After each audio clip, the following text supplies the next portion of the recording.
दोस्तों, आज हम शुरू करेंगे पौलुस की पत्री कोलोसियों के नाम। और इस पत्री की खास बात यह है कि कोलोसियों में जो कलीसिया स्थापित हुई थी वहाँ पे पौलुस खुद नहीं गया था।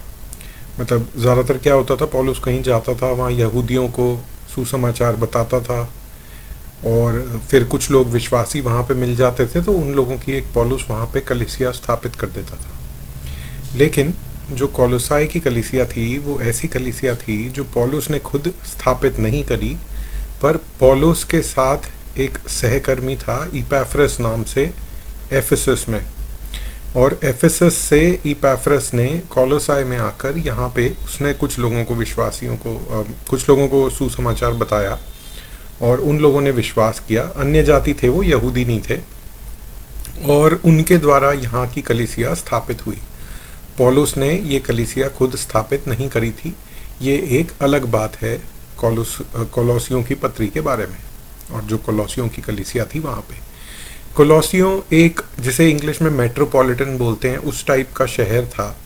इसका मतलब ये है कि वहाँ पे सब धर्मों के, सब विश्वासों के लोग रहते थे, इकट्ठे होते थे।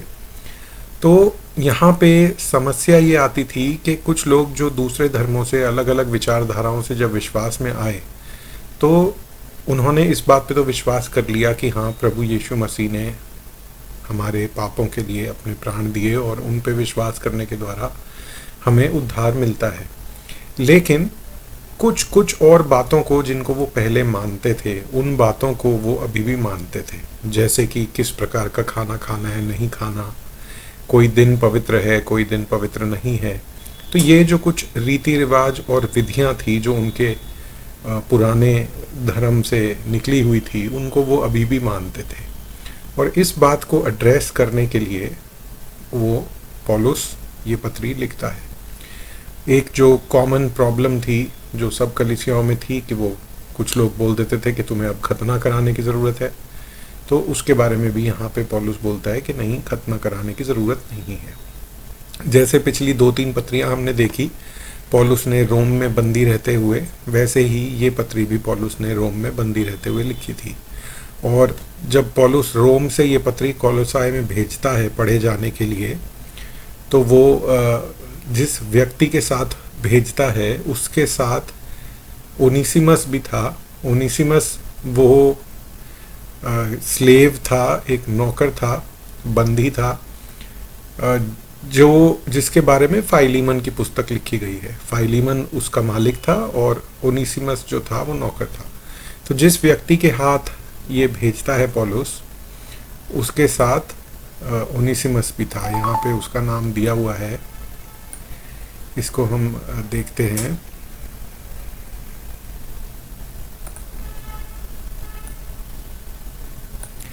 टाइकियस और ओनेसिमस, इन दोनों के हाथ पौलुस ये भेजता है। ठीक है, तो दोस्तों आज का हम शुरू करते हुए हम आइए प्रार्थना के साथ ही शुरू करते हैं। मैंने आपको थोड़ा सा बैकग्राउंड बता दिया है कि क्या क्या इसमें क्या क्या इस पत्री में बातें हैं। जो संदर्भ है वो थोड़ा सा क्लियर हो जाता है। पौलुस बार बार यही बताता है कि जो सुसमाचार तुम्हें प्रचार किया गया वो काफ़ी है, उसमें कुछ जोड़ने की ज़रूरत नहीं है।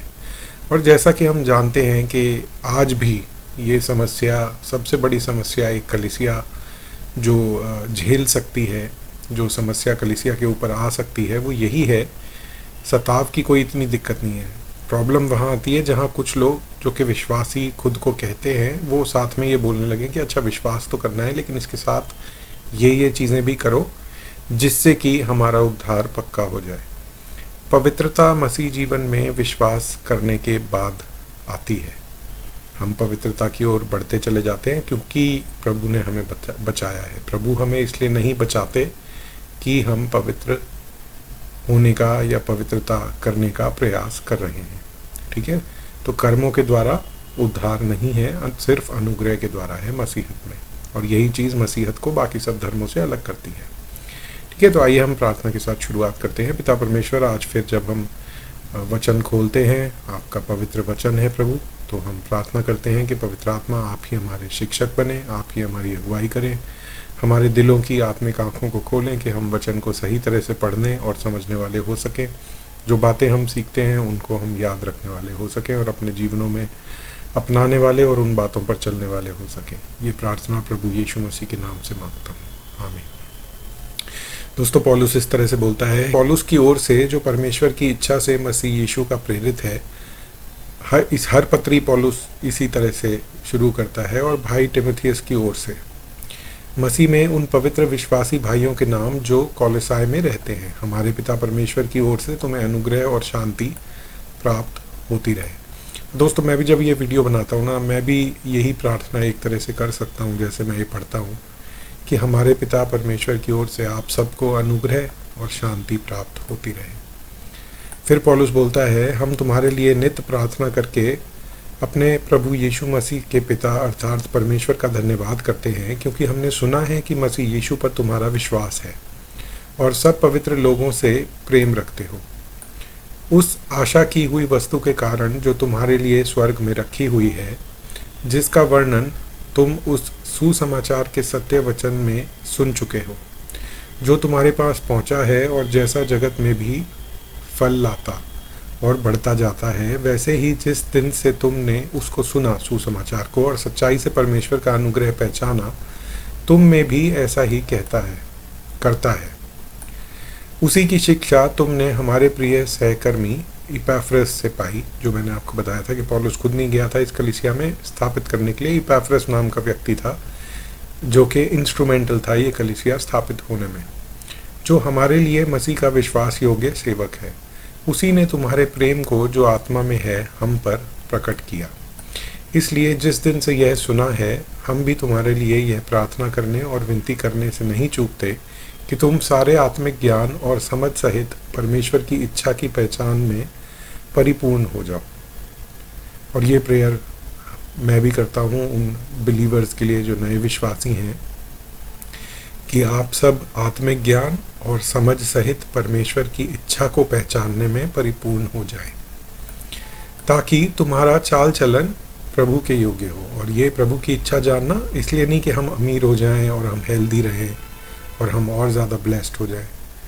ब्लेसिंग ये है कि हमारा चाल चलन प्रभु के योग्य हो, प्रभु के स्वरूप में हम बदलते जाएं और वह सब प्रकार से प्रसन्न हो। प्रभु जो हमारे हैं वो सब प्रकार से हमसे प्रसन्न हो और तुम में हर प्रकार के भले काम का फल लगे और परमेश्वर की पहचान में बढ़ते जाओ और उसकी महिमा की शक्ति के अनुसार सब प्रकार की सामर्थ्य से बलवंत हो जाओ, यहाँ तक कि आनंद के साथ हर प्रकार से धीरज और सहनशीलता दिखा सको और पिता का धन्यवाद करते रहो, जिसने हमें इस योग्य बनाया कि ज्योति में पवित्र लोगों के साथ विरासत में सहभागी हों।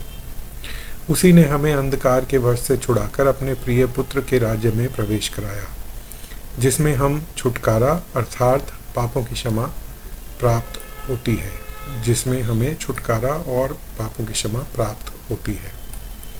फिर देखिए इंग्लिश में लिखा है pre eminence of Christ. Pre eminence का मतलब हुआ सब चीज़ों से पहले प्रभु हैं।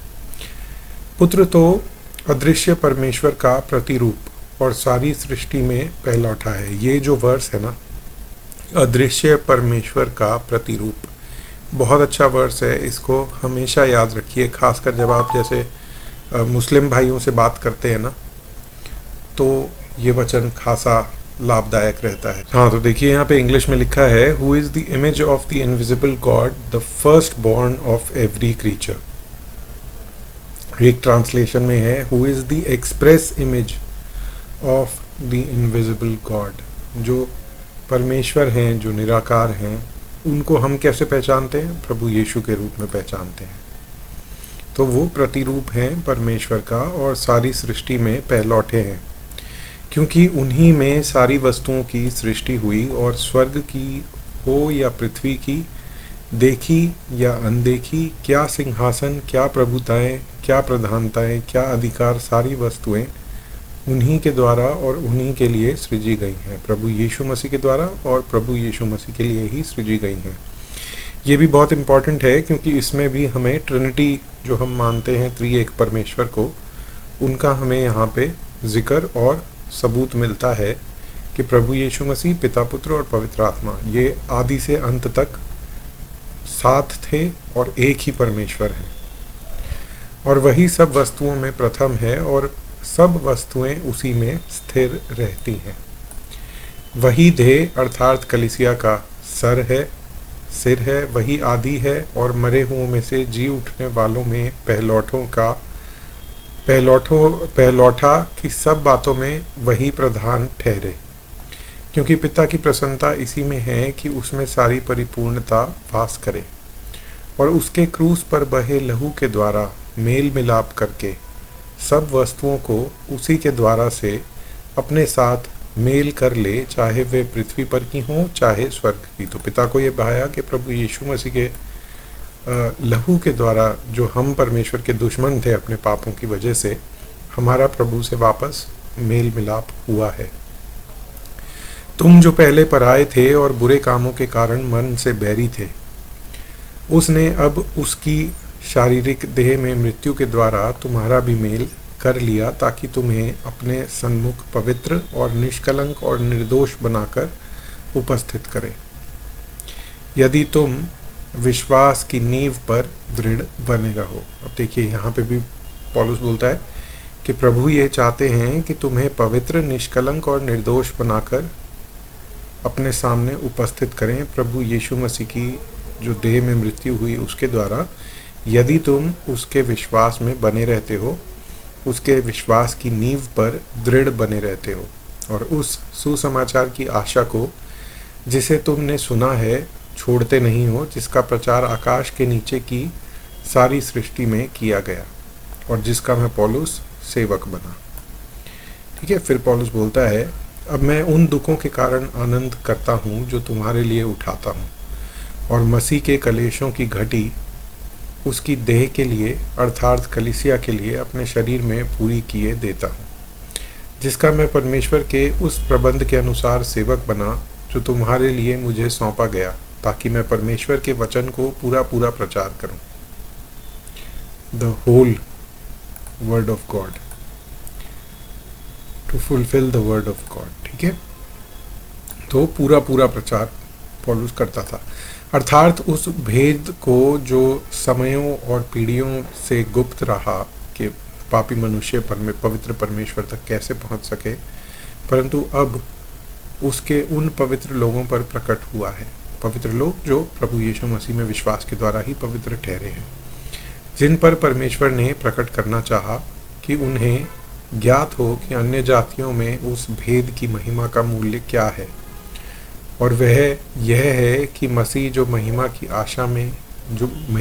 आशा है तुम में रहता है, जिसका प्रचार करके हम हर एक मनुष्य को जता देते हैं और सारे ज्ञान से हर एक मनुष्य को सिखाते हैं कि हम हर एक व्यक्ति को मसीह में सिद्ध करके उपस्थित करें। क्या करते हैं हम? जिसका प्रचार करके हम हर एक मनुष्य को जता देते हैं और सारे ज्ञान से हर एक मनुष्य को सिखाते हैं कि हम हर एक व्यक्ति को मसीह में सिद्ध करके उपस्थित करें। और इसी के लिए मैं उसकी उस शक्ति के अनुसार जो मुझ में सामर्थ्य के साथ प्रभाव डालती है, तन मन लगाकर परिश्रम भी करता हूँ। तो पौलुस ने गॉस्पेल क्लियरली प्रेजेंट कर दी और ये बता दिया कि हम इसीलिए काम करते हैं कि सच्ची गॉस्पेल का मैसेज फैले, लोगों तक पहुँचे, और उस मैसेज के द्वारा लोग पवित्रता में परमेश्वर की नज़दीकी में बढ़े और प्रभु के सामने सिद्ध प्रकट हो सके। ठीक है दोस्तों, तो ये पहला अध्याय था। आइए हम प्रार्थना में अंत करते हैं। पिता परमेश्वर, आज फिर मैं धन्यवाद करता हूँ आपके वचन के लिए प्रभु, और प्रार्थना करता हूँ कि लोग आपकी नज़दीकी में बढ़ने वाले हो सकें आपके वचन के द्वारा, आपके ज्ञान के द्वारा। ये छोटी सी प्रार्थना प्रभु यीशु के नाम से मांगता हूँ, आमीन।